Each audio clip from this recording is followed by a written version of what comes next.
everybody. Welcome back to another episode of Hawk's Podcast. I'm Hawk. I'm your host. Returning guest this week, please welcome Reed Galen from the Lincoln Project. Initially, when we were trying to put this together, I just wanted to talk to you about last week's election night and the midterms. But then, of course, the news cycle, we have the Democrat deal with the Republicans in the Senate to end the shutdown. The House is coming back today. Democrats released a bunch of Epstein emails. There's the discharge petition pending and a new Democrat getting sworn in, yada, yada, yada. So how you doing? I'm doing fine. You know, I live 2,000 miles away from Washington, D.C., so I don't have to worry about it on a minute-by-minute basis. Well, thanks again for doing this. I really appreciate it. So we're recording this at 9 a.m. West Coast time on Wednesday, November 12th. Let's just dive in. We'll go in reverse order. Let's just dive in on the news of the day. This new round of Epstein emails between him and Ghislaine Maxwell and between him and author Michael Wolff have been released. Michael Wolff was essentially encouraging Jeffrey Epstein to blackmail Donald Trump leading up to the 2016 election. And then a couple of years before that, he emailed Ghislaine Maxwell a couple times saying that Trump knew all about the girls and had spent several hours alone with one of Epstein's victims at one of Epstein's homes. First, just your initial thoughts on that. Well, I mean, everybody involved in this is a monster. We talk about girls. I think we should really think of them as children. These are children that they were abusing and trafficking. The idea that Trump was involved isn't a surprise to anybody. So I don't think that's new. One question I would have tactically is, why would you wait till now? Why didn't you do this like a week ago when there was already maximum pressure or increasing pressure on Speaker Mike Johnson to get back to the House, to get Grijalva sworn in? Because now this, look, look, let me say this. It's weird to say. I don't want to say I'm glad it happened. It's important that it happened. I think it's an important, one more data point in the thousands of data points about what a human piece of trash Donald Trump is. But now, they're going to have to go through this. What's his name from Kentucky? Thomas Massey is going to get his discharge petition. So, a lot of this will start to spiral. The interesting part about the whole Epstein thing with the Republican base is that it's so fundamental to the foundational myth of MAGA that Trump would come in, he would destroy the deep state, he would peel back the onion of this sort of behavior, this pedophilia that was rife in the government, and Hillary Clinton was trafficking children in a pizza joint in Washington D.C. And now all of that's been put to rest. And so I think that this, as we can connect it a little bit back to last week, which is when Trump's voters are either disinterested or unhappy, the problem for other Republicans is that they stay home. Yeah. I mean, so several things. I mean, I think this is less true of Democrats, but certainly quite true of Republicans in the House and the Senate. There seems to have been literally zero concern for Jeffrey Epstein's victims over the last year. Democrats, at least, have been trying to give them a voice, along with Thomas Massey. I mean, I'll give him credit for that, Republican from Kentucky in the House. But yeah, to your question, I was texting back and forth with my brother this morning, and he asked that exact question. He was like, "Why did they wait until today?" And the best I could come up with was, today's the day the House comes back. Representative-elect Grijalva is going to be sworn in. Presumably that'll be the 218th signature on the discharge petition, which I guess will come up for a vote within the first week or two of December, just in time for Christmas. And I should have looked up the actual document before joining you this morning. So what's your understanding of what the discharge petition is actually going to do? or accomplish? Well, that's a good question, and I should have looked it up too. But as I assume, as I recall, the idea would be that it would be a demand of the House of Representatives that the Justice Department turn over any and all information related to this particular topic. Now, of course, we shouldn't have, getting it passed is important, I think, and it's symbolic. I don't have a lot of faith or confidence that somehow Pam Bondi is going to suddenly remember her constitutional duties or her decency, if she ever had them, and just say, oh, yeah, send your courier over to pick them up and we'll have them boxed up and ready to go for you. So I think it's one more thing where this is going to happen, and a co-equal branch of government, or at least one house of it, has demanded this information. Justice won't turn it over, and then it just drags on and on and on. Look, you go back to this, and I say this, this was one of Trump's rare. I mean, he makes lots of mistakes because he's chaotic, but this was one where he didn't need to do anything, right? The fact that they ever said that nothing came from this was really fascinating, because remember back in, was it February or March, they brought all these goons to the White House and gave them these binders, and people were sort of grousing about it, but it just sort of disappeared. So this was as big an unforced error as Trump has personally made. He's clearly scared about it, as well he should be. But again, I think that for Republicans, again, you're now, Hawk, in the position of defending, Trump. They're always in that position, but also defending a pedophile and trafficking. And that's not a good place to be. And if it were me and I had the purse strings, right, I would be shooting this stuff into base Republican voters from now until a year from today, almost a year from today, just reminding them that they were lied to. Don't ask them to vote for a Democrat. They're not going to do that. But just depress them as much as you possibly can. Well, I mean, the timeline that you mentioned, it was early February when Pam Bondi and the White House had those MAGA influencers in to give them Epstein binders. Also in February, Pam Bondi appeared on Fox News more than once and said explicitly, the Epstein client list is on my desk. I'm reviewing it. We have truckloads of evidence. And then in March, somehow an order came about for 1,000 FBI personnel to go through the Epstein files and find everywhere where Trump's name appeared, which took 1,000 people 3 weeks to do. And then in May, just on a cut and paste, basis, that's a lot. Yeah. And then in May, it was reported that Pam Bondi had to tell Donald Trump that his name is all over the Epstein files. And then that first weekend of July is when that unsigned letter came from the DOJ that said there's no evidence of blackmail. There is no client list. We're not going to investigate this any further, and we're not releasing any more materials from the file. Right. And just that 3 or 4 month period of time, it's like part of me just because going back to your comment about Hillary Clinton and Pizzagate, which morphed into QAnon, which then became the Epstein client list, and everybody in MAGA world was utterly convinced that every single one of these perps was either current or former elected Democrats, George Soros, Democrat donors, the Hollywood elite lefties, that kind of thing. But then I saw a poll a couple of months ago that basically 47% of Republicans polled said it wouldn't really matter to them if Donald Trump was actually guilty in his association with Jeffrey Epstein, which I thought was pretty revealing.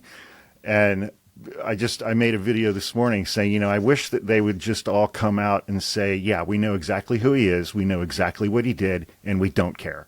It doesn't matter to us. He's our guy. We're sticking with him. We don't care that this is what he did. Is there any hope of any of this permeating the minds of the MAGA base? Again, now was it 47% of the Republican Party or Republican respondents? Because Republican respondents. That's a big number, right? That is a big number. And it's what I refer to with Trump in particular is the discount rate. Trump has always been a public scumbag for 50 years. So the idea that he's more of a scumbag than any of us could have imagined is not really that surprising. To your point, too, he has taken on mythical, even supernatural status with at least half the Republican Party, the party that I grew up in, right? It's and for people are like, oh, when Trump's gone, it'll come. Like it's never coming back, right? Like it deserves to be burned to the ground and its ashes thrown in the sea. Like it is never coming back in any near time frame as a functional, legitimate political organization. It is in the business of power. It is in the business of money. It is in the business of self-aggrandizement, and I like to call that a gang as much as it is a political party. And so, no, I don't think so. And when he finally does go, Hawk, what history teaches us is that there will not be a lot of people who are like, oh, my God, I was wrong, or thank God he's gone. It'll be, okay, well, that time is over, right? Whatever it is he did, he's gone now. And so we shouldn't have any hope or expectation that when Trump, whether or not it's shedding his mortal coil or actually does leave office, even if he leaves office, he's not going to be quiet, right? He's incapable of that. Yeah, I mean, he's not gonna be like George W. Bush and go down to Mar-a-Lago and start painting pictures of dogs. Right. He hates dogs, old people and kids, which is by the Happy Gilmore scale, that is the definition of evil. I think it's quite accurate. Okay, let's move on to the next thing here. The government shutdown and the deal that was struck in the Senate Sunday night. 7 Democrats, 1 independent, decided to vote with Republicans to bring the government shutdown to an end. And based on it, so I think all the federal workers who were fired during the shutdown are getting their jobs back. And then there's some back pay provisions that Republicans agreed to. And then they agreed, John Thune made a promise that he will have a vote on the full floor of the Senate on the Affordable Care Act subsidies that are expiring at the end of the year. And then it only took until yesterday for them to say, well, we also want more restrictions on abortion before we have that vote. And you and I were texting a little bit about this the other day, and you made some relevant points about power. Talk about that for a minute. Well, so, the Republican Party, even the one I grew up in, was the whole concept was just win, baby. I might have said that before. The old Al Davis motto. And McConnell, Mitch McConnell, as loathsome a creature as I find him to be, said something that really does ring true, which is winners make policy and losers go home. Republicans have been dedicated to victory. And what we're seeing now is the apogee of basically 50 years worth of work to get these things done. 50 years worth of stripping away any of the decency or camaraderie or bipartisan BS that people talk about. For the purposes of really inculcating a particular worldview and culture on America. That's what all this is. And you can see it's the stripping back of campaign finance law, the pushing forward of corporate power, the fact that the federal government is really now an adjunct to the biggest corporate players in the country, not a check on them or a regulator of them. And so now here we are, and Democrats, they don't understand the nature of power, and even when they have it, they've always been uncomfortable with it. It's always been, well, we could do this, but. And I think the other part is, and I wrote a piece about, I worked for Dick Cheney 25 years ago. I was an advance man, so no, he wasn't asking my advice on anything other than what door to use, right? And but the one thing about him was that, again, going back to when he was in his 30s, he was the youngest presidential chief of staff in history. He's 34 when he became Gerald Ford's chief of staff, and he understood the nature of power, and he had a worldview. And every time an opportunity came where he could push forward that worldview, first in the White House as a staffer, then as a member of Congress, then as Secretary of Defense, and then subsequently as head of Halliburton, a huge oil services company, and then as Vice President of the United States, he said, if I'm going to have this opportunity, I'm going to take everything I can and do what I can with it. Now, he couldn't have done any of it by himself, but he understood, I have a plan, and I'm going to do this. And I think you even see now there's an analog to Cheney in the White House now, a guy named Russell Vought, who's the head of OMB. Vought has a very similar, I think, Vought, Cheney was never like a social conservative. I just don't think that ever mattered to him. Like it never occurred to him to care how people lived their lives, right? Yeah. It wasn't his. He, Right. I don't know that he's particularly it religious. seemed like he cared more about American power on the global stage, kind of thing. Correct. Yeah. I mean, he saw everything through the prism of foreign policy, right? I Yeah. mean, he and I don't know that he and Henry Kissinger were buddies, but it wouldn't have surprised me if they were, right? Very much about projecting American power as the way forward, and for American business too. So he was both a neoliberal and a neoconservative simultaneously. There's got to be a name for that. But Russell Vogt is the same thing, which is even if Donald Trump is too chaotic to focus on anything for very long, guys like Russell Vogt very much understand the kind of America they want to create and subsequently the kind of world they want to create. Democrats always gave me more of a, hey, we're just happy to be here vibe, right? Sure. That they really have, and they haven't had that. There's Sally Field at the Oscars. Right. Oh, you really like me. Yeah. Whereas FDR had a perspective and a worldview. Johnson, for all of his terrible faults in Vietnam, had a domestic worldview. Right. Like, here's what we need to do for the American people. I mean, even Nixon, right? Like domestically, did a lot of things that people don't really know about. And Reagan did too, right? Yeah.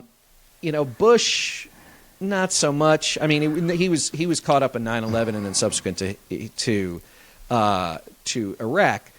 Obama, like when you look back, like what he ran on in 2008 was not the president he became, and Trump again was in the right place at the right time, in a very anti-establishment period where the status quo was evil. I think we're still in that place.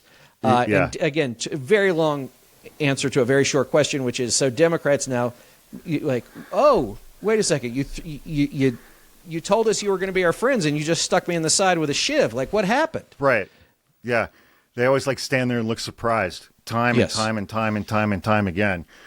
You use the word worldview a couple times. I mean, it's like when I look at this administration, I don't think of Donald Trump and J.D. Vance as having any kind of worldview like that. I mean, they're just self-interested creatures. When I think about like committed ideologues that have worldviews in this administration, I think of Russell Vought. I think of Stephen Miller. I mean, what does their ideal America look like to them? What do they actually want to do? Just how bad do they want to make this country be? Well, in their mind, they're not making it bad. They're making it better. So I would say, I mean, remember that Stephen Miller doesn't like any kind of immigration, illegal or otherwise. So they want this to be Miller's a Jew, so I don't think he necessarily wants to be a white Christian nationalist country, but he'll take white and nationalist. And Vogt and the other guys will take the Christian, and will add the Christian leg of the stool to that.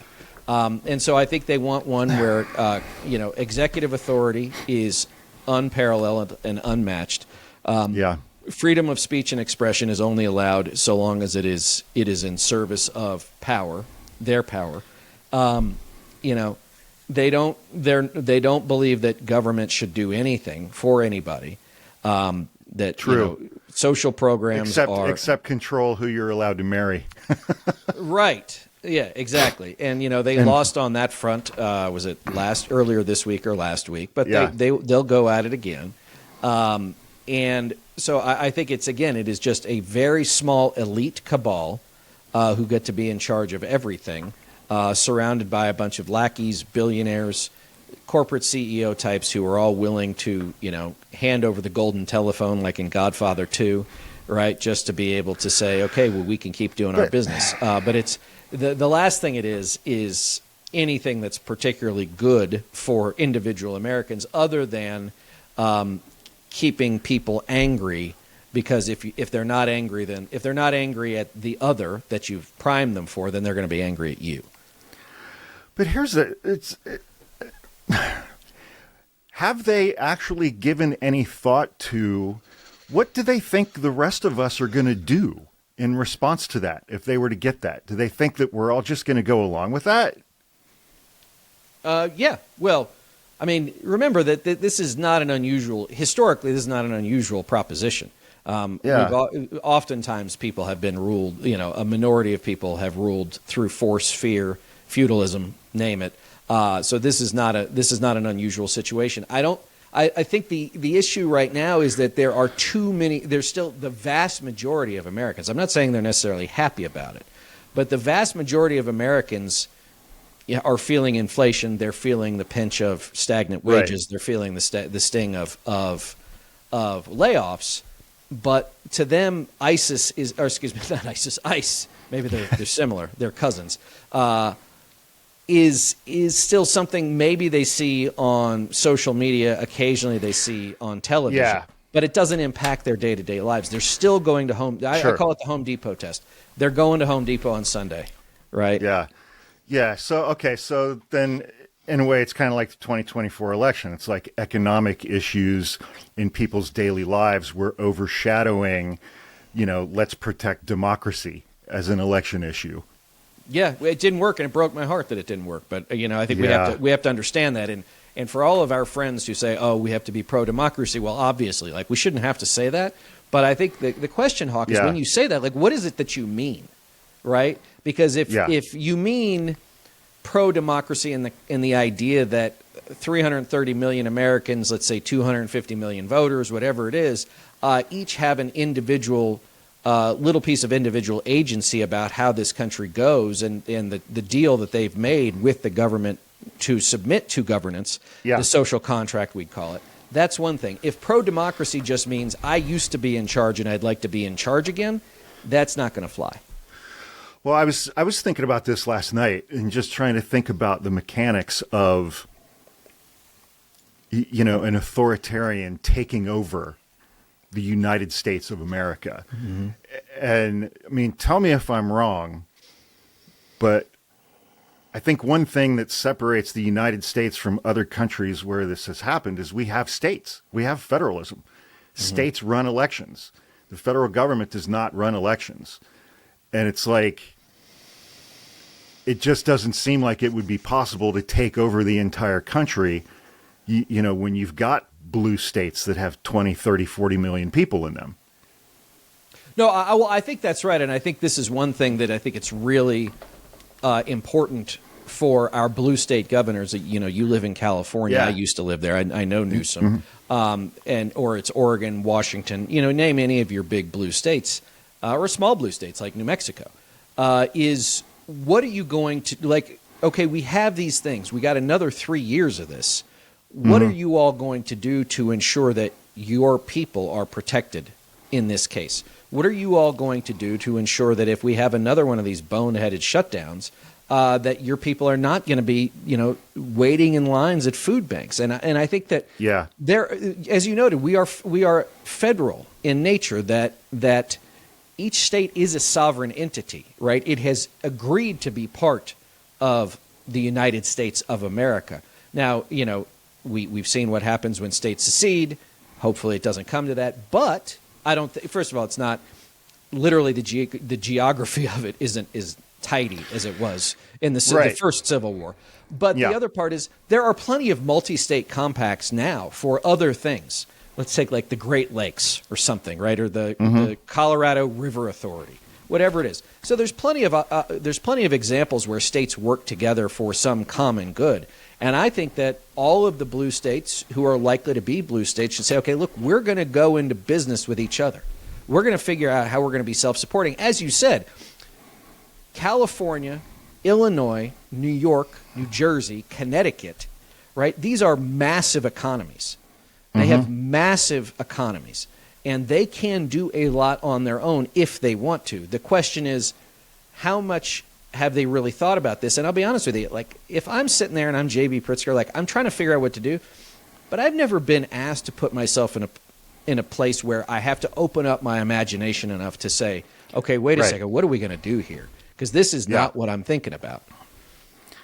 Yeah, that word imagination. I mean, I remember leading up to the 2024 election, I was saying consistently to people that Donald Trump's election in 2016 was a failure of imagination because nobody thought it was possible.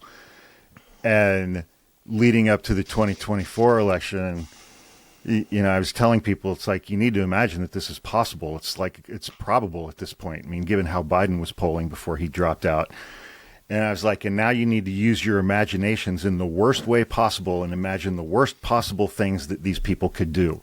And then it's going to be 10 times worse than that. The thing that has surprised me is the pace at which they've gotten done what they've gotten done. I was not expecting it to get this bad this fast.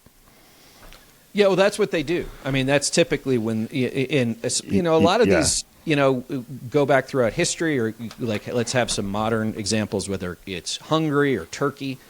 They tend to move fast because they realize that they have to consolidate power in a hurry. That if they don't, quickly.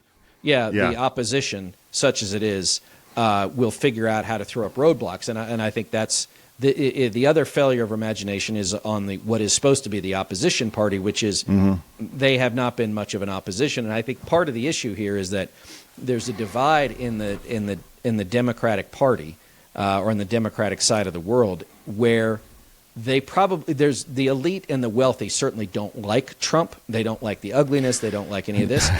But the truth is that the economics work for them. Right, like they're generally fine with the economics. They're not going to say that out loud because it's just a little too gauche. But that's how they see the world, which is how I have some very wealthy friends in New York City who are Democrats. Like, oh, Zoran Mamdani, what's going to happen to my grandkids? I'm like, you're a billionaire. You're going to be fine, right? Like you're going to be fine. That just shows you that economic class comes first, man. Yes, I think that's 100% right. Economic class comes first. Yeah, I mean, and this is where, if you want to talk about the shutdown a little bit. So here we are, now a year and a week past when Donald Trump was reelected, right? The Democrats in the U.S. House and the U.S. Senate and in state capitals all over the country had 10 weeks to say, okay, what are we going to do? What are we going to do this? We know this guy's going to take office January 20th, 2025 at noon. What are we going to do in the meantime to ensure that whatever it is he's trying to do doesn't get done? Or at least it's as slow and messy and ugly and loud and noisy as it can be. And they didn't do any of that. And they have proven themselves to be not up to the cause. They're not up to the fight. And it's because they are built for another time. These are people I always use like Chuck Schumer, and we don't have to pick on him in particular, but I use him as an example. He took office for the first time as an elected official in 1975. I was born in 1976, right? I mean, the man has never had another job. Yeah. So how can you possibly expect that he'd be ready for this? And the answer is you can't be. But he's not going to know that. He doesn't have that self-actualization, right? He's never going to have that. I mean, he's a slightly more youthful Joe Biden, Yeah, as they all are, as like 28% of the Senate is. Okay. All right. So let's talk about election night last week. And I texted you earlier, is it more appropriate to say that Democrats won or that Donald Trump lost? Because I was looking at Will Salatin at the Bulwark had a great article a day or two later that showed a breakdown of a lot of different exit polling. And it's like the number of people who said they were motivated to vote in support of Donald Trump versus the number of people who said they were motivated to vote in opposition to Donald Trump. It was like this number was 3 times higher. Right. And so I'm like, can Democrats really take that as an endorsement of them and their current policies? Right. Can Chuck Schumer and Hakeem Jeffries be like, again, it's like, oh, the electorate loves everything about us and everything that we're doing, which I think would be a huge mistake. Which is what they'll do. But your point is correct. But your point is correct, which is if you look back at the 2021 Virginia gubernatorial race, the spread between Glenn Youngkin, the winner, and Terry McAuliffe, who had been the previous governor, was running again, was something like 60,000 votes, 70,000 votes, which I know sounds close, but it's not. It's still like 2% or whatever. This was like this year in Virginia was like 500,000 votes separated Spanberger from Winsome Sears. Mm-hmm. And, first of all, Winsome Sears is a nut. So let's not cuckoo. Right. Absolutely. Really. It looks like she based almost her entire campaign for governor of Virginia was based on like hatred of trans people. Which I saw an interview with a guy who had been political director for Trump's campaign last year, which was interesting because when I watched him, he actually knew what he was talking about, which scared me a little bit, Hawk, to be honest with you, because I'm like, this guy actually knew what he's saying. And he's like, that was a bad idea. Yeah. Even he was like, this worked for us for a particular reason. It was never going to work for her. No. And again, if you're running as a Republican to take over from a Republican, you need to be touting everything you've done. The problem is, again, she's terrible. And so I do think that you're right. And then the other part of this is, yes, people were absolutely voting against Trump in office. When Trump is in office but not on the ballot, he is an albatross. We saw it in 2017. We saw it in 2018. And so that's what's happened here. And all things being equal, like the Democrats should retake the House just on the natural next year. And that's why you've seen so much of this with the redistricting things. The people who run the NRCC and the Republican congressional stuff, like they know what a problem it is to have Trump sitting there being who he is. Like they're not stupid. They're very, very good at this, which is why they had to try and go carve out so many seats, because they knew that Democrats netted 40 in 2018. Right. Right. And so like they're trying to cut into that margin. The other part is if they lose the majority, right, Johnson probably retires. But if they ever got it back, like getting a speaker elected would take years, right? They're just so fractious in their own right, and then Trump leaves everything else. So I think you're right. But here's the Democrats now have a tailwind, but they have to be willing to use it. And you said this, which is they cannot, although they will, they cannot believe that, the moderate candidates are the ones with the inside track. Oh, no, don't watch Mondami, all this. No. Right. What they said was, no, like we gave you you won here because we were upset with Trump. New York is a microcosm. But remember that at the end of the campaign, Mikey Sherrill took a pretty steep turn into economic populism when she realized her campaign didn't have much fire, right? Yeah. And they did that. And so to me, that's probably where the most fertile territory is for Democrats. That gives them such allergic reactions at the elite level, at the donor level, at the consultant level. Again, because I hate to say this, they don't actually like regular people very much. Yeah, right? They're not huge fans. I mean, once they succumb to Ross Perot's giant sucking sound of NAFTA, right?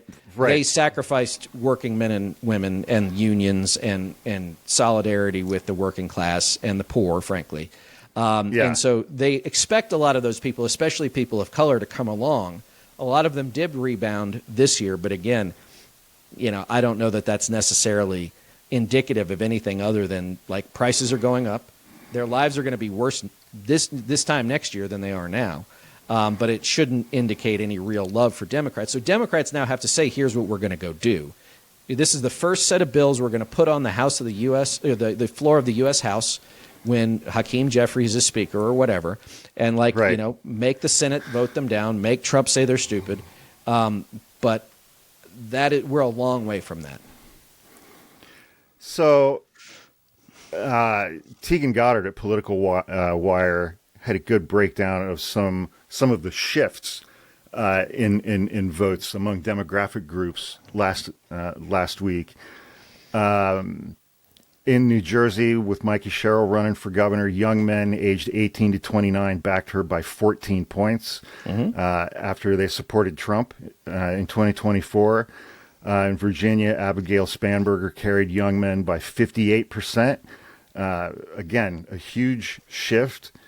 Hispanic voters, Mikey Sherrill won 68% of them, 12 points higher than Kamala Harris.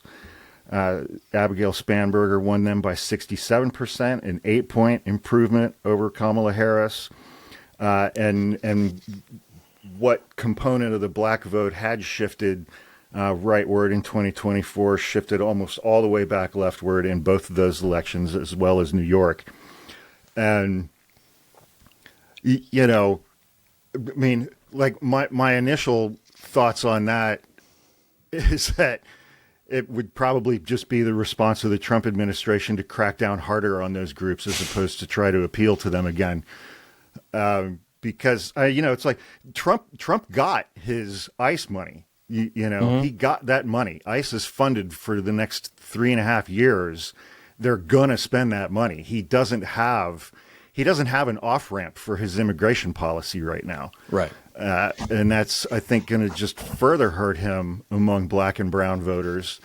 But I do want to talk about the midterms, you know, because a lot of the people who I've been reading and listening to this week who say that the Senate deal was good and that it was a win for Democrats, like the first point that almost every single one of them make is it's like Democrats can hang this around Republicans for the midterms, what they're about to do to healthcare. And I really don't think that these midterm elections in 2026 are going to be even remotely normal. I think 2026 in the House and the Senate and the White House is going to be the year of voter suppression. In executive orders, and they're going to try to get legislation through. Trump is going to keep on Senate Republicans about getting rid of the filibuster so that they can pass and get rid of mail-in ballots and get rid of voting machines and have same-day voting in person with a paper ballot, and that's that. And any other number of things that Republicans and Trump are going to do to try to monkey with the 2026 midterms, because obviously they saw the results last week.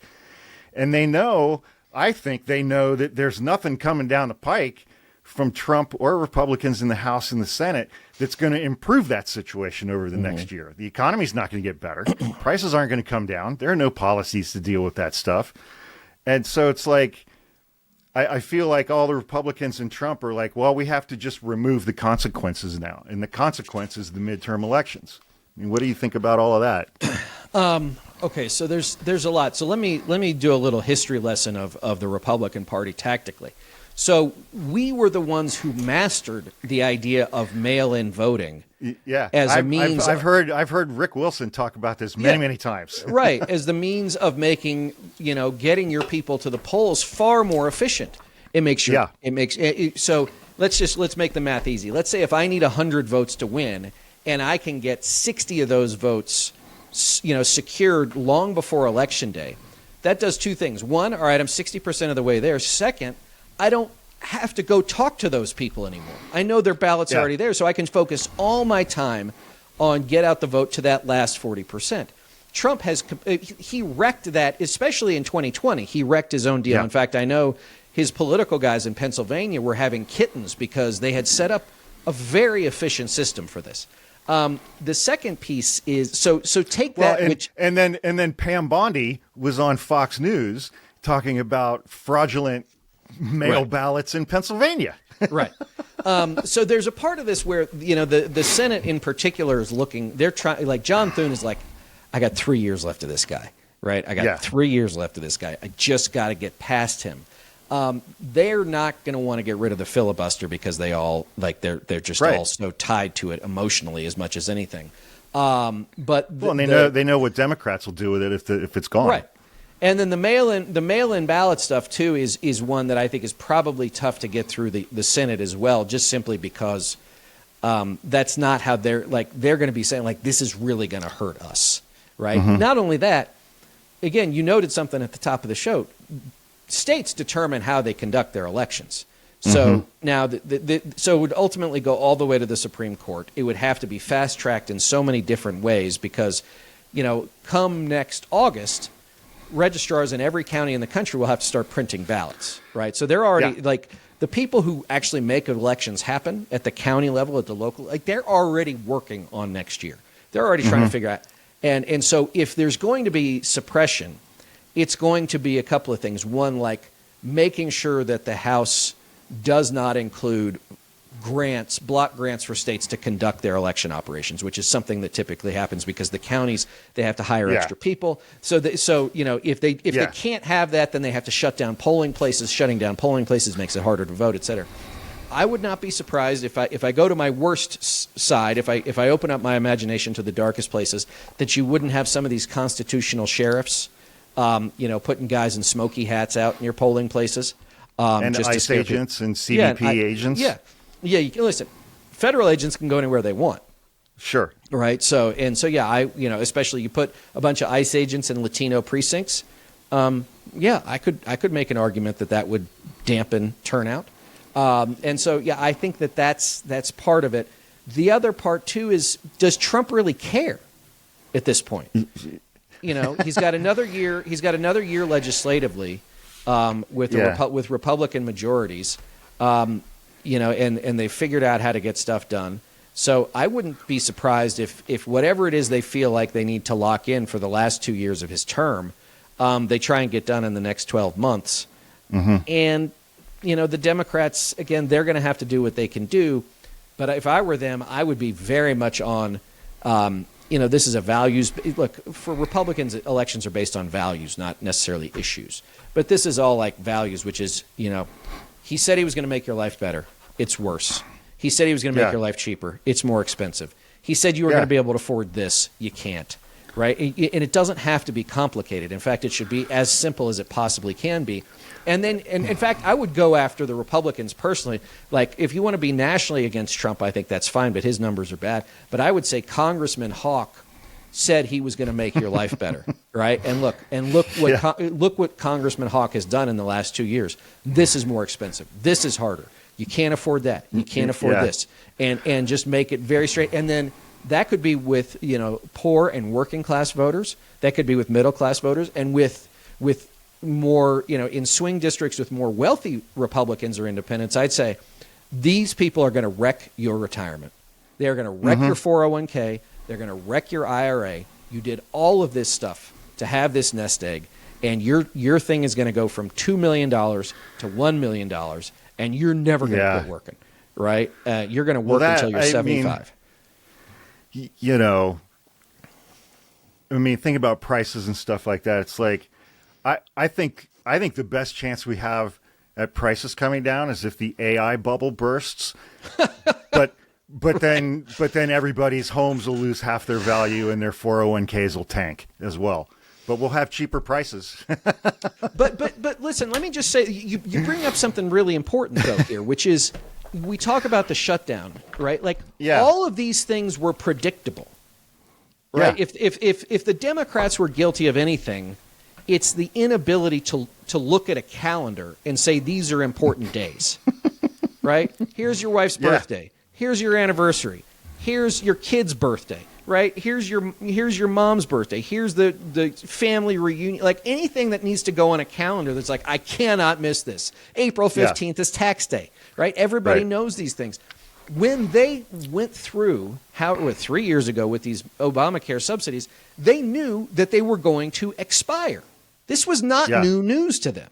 No. They knew that if they did not get this deal done before midnight on November 1st, that SNAP benefits were going to start to lapse. Like, they knew all these things. They knew them back in March when they passed this the first time. They knew it in July when they knew that this bill was trying to get done. And they knew it, they knew September 30th was coming. And so, Hawk, to me, this is one of those, it's like, these things are, the government, for all of its other idiocy, has fairly, demarcated things that have to get done as part of tradition, law, budget, whatever it is. And the Dems just can't seem to act against that. If you do nothing else, say, how do we make sure X, Y, or Z happens? And so, what happened with these 8 senators, is frankly, it's an indictment of the whole system, right? And that's a whole other show. Yeah. But also, like, they lost their nerve. They lost their nerve, which was always going to happen. And so you ask yourself the question, like, why did you do it? Why now? We can't let people starve. Okay, but again, you knew these things. There were things that you could have done last year, right? Okay, if we know Obamacare subsidies are going to expire December 31, 25, and we got, 6 more months of this, and we know we got a bunch of Southern Republicans whose people cannot afford this stuff, right? There's Biden. You could say a lot of bad things about Biden, but legislatively, he was able to get Republicans to come across the line. Well, let me ask you this. I mean, It seems to me like it would be an extremely hard vote for a lot of Republicans in the House, particularly representing the South, to vote against extending the Affordable Care Act subsidies. How do they vote no on that and then go back to their home districts? Well, this is the beauty. I don't say beauty. This is the ugliness, the evil ugliness of adding the abortion restrictions. You're going to make Democrats vote against it too, because they know they can't do it. So you can go back to the idea. Okay, well, we have to do this, we have to do that. The promise of a vote with these people, right? I mean, I'll just say this. Once you've decided you want to sit at the table with the Camp Auschwitz guy, like, why do you think any of these people have any ability or willingness to compromise with you, or they're not going to take advantage of what they see as weakness? And now Democrats are going to have to be like, please leave it out, please leave it out. And they're going to be like, okay, well, we'll scale back subsidies 50%. And Democrats will go, okay, right? Because what are they going to do, shut it down again? Yeah, not just sit at the table with the Camp Auschwitz guy, but pardon him. Right. So the last three things that I wanted to mention about the midterms. Donald Trump pardoned like 70 people on Monday who tried to help him overturn the 2020 election. None of those people were under threat of prosecution. I think that was a proactive projection or message to people who he's going to ask to help him try to steal the 2026 midterms. Hey, look, I pardoned all of these guys. I think that was the point of those pardons. Obviously, we're still waiting to hear from the Supreme Court as far as what they're going to do with what remains of the Voting Rights Act, and if they're going to make racially based gerrymandering legal, which I think would have a devastating effect on the House of Representatives and black and brown votes throughout the South. And then there's always the oldie but a goodie that if Democrats do win the House, on the first day they come back, when Mike Johnson is still Speaker and has to swear all of them in, I think he's just going to be like, I don't know, there were some irregularities in that election and that election and that election, and I'm not going to seat these members. Closing thoughts on all of that. Well, let's start with the last one first. You do that, and then I think that we're off the map at that point.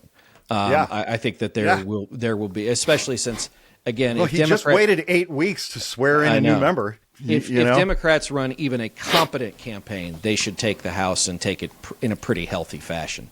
If Johnson were to do that, I don't see how. I don't know what the outcome would be, but it would be terrible. That goes along with the same thing with Trump flirting with not leaving or running again in 2020. Sure. We're just so far off the atlas of anything we've ever understood. Not to say it can't happen.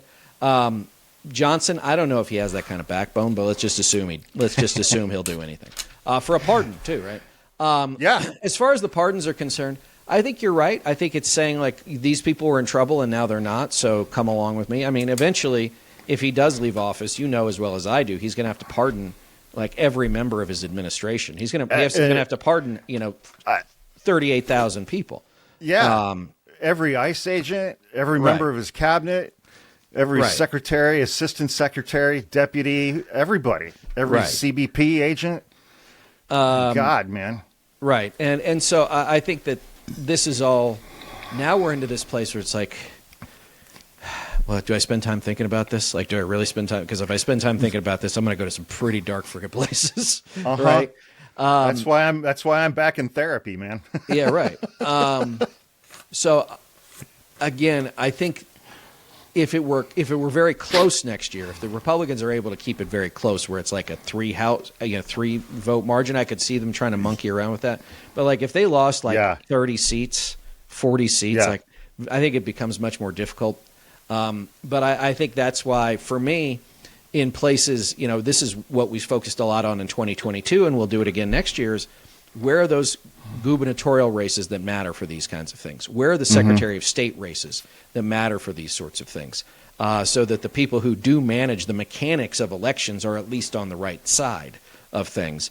We got lucky. I mean, all things considered, we got lucky in 2020 that so many people, so many Republicans in states would not go along with Trump. I'm not sure that those people, A, exist anymore, or B, even if they do, that they wouldn't make some very bad decisions that would lead to, again, very dark places. Yeah. Are there any other kinds of places these days? I don't know. Just try and find that one little ray of sunshine just to keep me going.